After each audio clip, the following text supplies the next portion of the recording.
mempersatukan bangsa Indonesia yang memiliki keanekaragaman suku bangsa dan memelihara kerukunan antar umat beragama.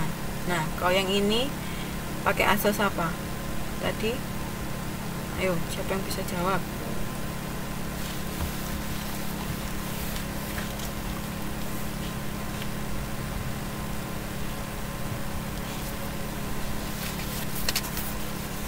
Kalau perannya di sini, peran Pancasila untuk yang nomor 1, dia berdasarkan asas apa? Jadi sebelumnya kita belajar, ada yang tahu?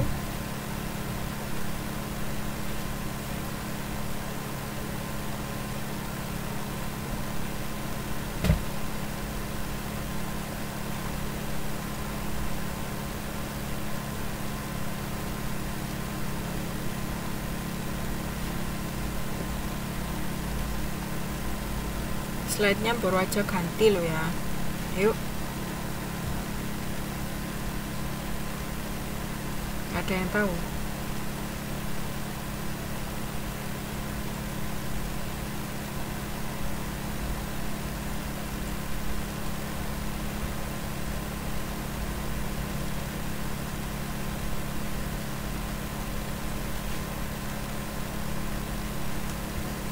Untuk yang nomor 1 ini itu berdasarkan asas Bhinneka Tunggal Ika, atau karena dia mempersatukan bangsa Indonesia yang memiliki keanekaragaman suku bangsa serta memelihara kerukunan antar umat beragama. Yang kedua, peran yang kedua itu adalah dengan mengarahkan dan membimbing kepada cita-cita dan tujuan bangsa. Yang ketiga, memberikan motivasi dan mengembangkan serta memelihara identitas diri bangsa Indonesia.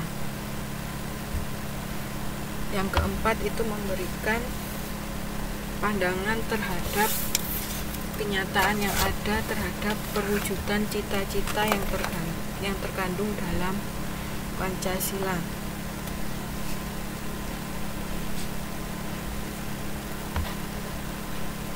Ya, betul. Asas Bhinneka Tunggal Ika.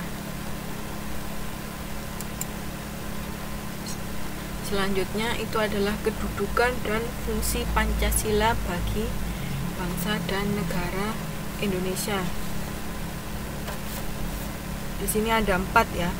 Yang pertama itu dia mempunyai kedudukan dan fungsi sebagai dasar negara, yang berarti dia merupakan sumber hukum dasar nasional seperti yang tercantum pada pembukaan UUD 1945 alinea keempat. Di sini sebagai dasar negara itu Pancasila memiliki pengertian sebagai cita-cita hukum bangsa Indonesia dan cita-cita moral bangsa Indonesia. Kemudian yang kedua itu sebagai kepribadian bangsa Indonesia. Yang dimaksud dengan kepribadian bangsa Indonesia itu adalah di sini Pancasila merupakan tatanan kehidupan seluruh bangsa Indonesia yang secara menyeluruh terpola pada nilai yang dimiliki dan diyakini kebenarannya oleh bangsa Indonesia. Kedudukan dan fungsi yang ketiga itu adalah Pancasila sebagai pandangan hidup. Di sini dia berfungsi untuk pemersatu bangsa dalam mencapai kesejahteraan dan kebahagiaan lahir maupun batin dalam bangsa Indonesia yang memiliki keanekaragaman suku bangsa. Yang keempat itu dia berfungsi sebagai perjanjian luhur bangsa Indonesia. Di sini Pancasila itu merupakan perjanjian antar rakyat Indonesia menjelang proklamasi kemerdekaan dan telah mampu membuktikan kebenarannya dalam sejarah perjuangan bangsa Indonesia.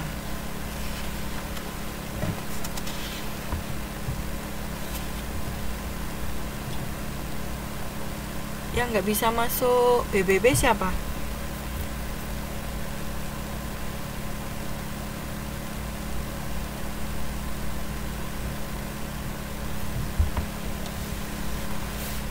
Nanti biar saya telepon. Ya.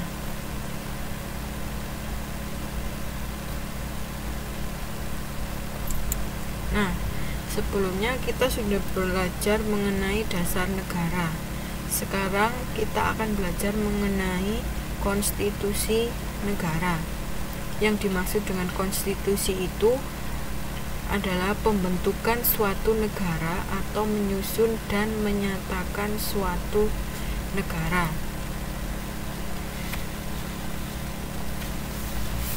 Di buku itu ada beberapa pengertian dari konstitusi oleh beberapa ahli ya.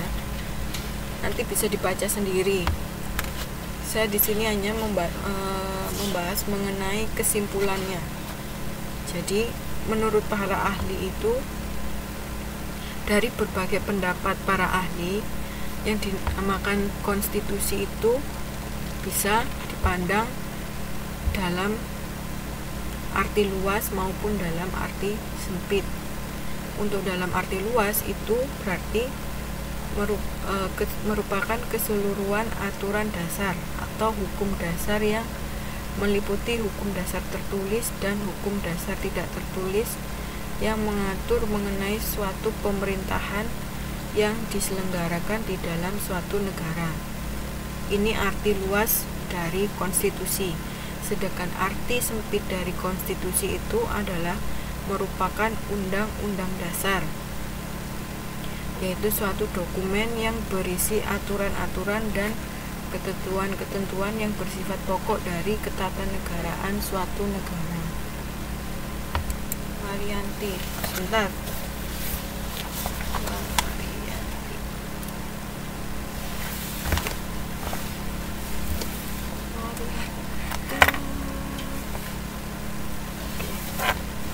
Ya, sebentar lagi saya telepon.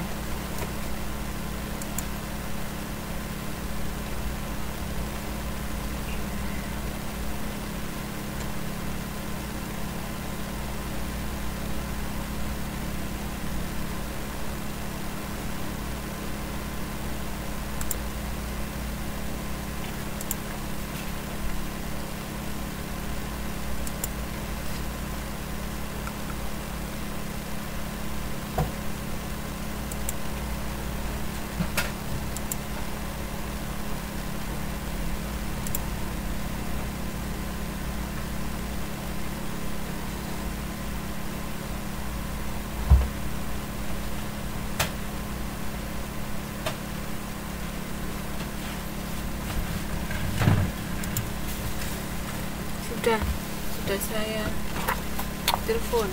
Ini ya, kelihatan ya? Kelihatan nggak? Kelihatan nggak? Oke. Untuk pengertian konstitusi negara, ada yang ditanyakan. Kok tidak ada, kita lanjutkan ke kedudukan konstitusi.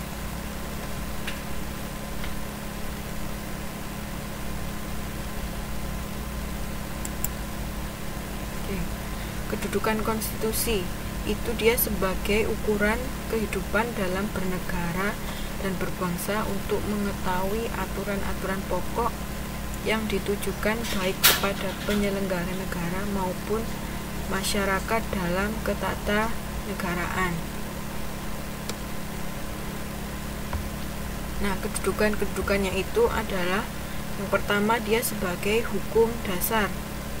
Dalam hal ini, konstitusi memuat aturan-aturan pokok mengenai penyelenggara negara, yaitu badan-badan pemerintahan, dan memberikan kekuasaan serta prosedur penggunaan kekuasaan tersebut kepada badan-badan pemerintahan. Yang kedua, dia sebagai hukum tertinggi. Dalam hal ini, konstitusi memiliki kedudukan yang lebih tinggi terhadap peraturan-peraturan yang lain dalam tata hukum suatu negara.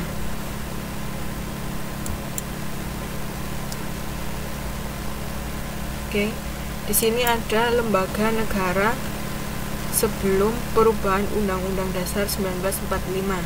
Di sini bisa dilihat bahwa UUD-nya, UUD 1945 ada di bawah MPR ya. Kemudian setelah ada amandemen itu yang tertinggi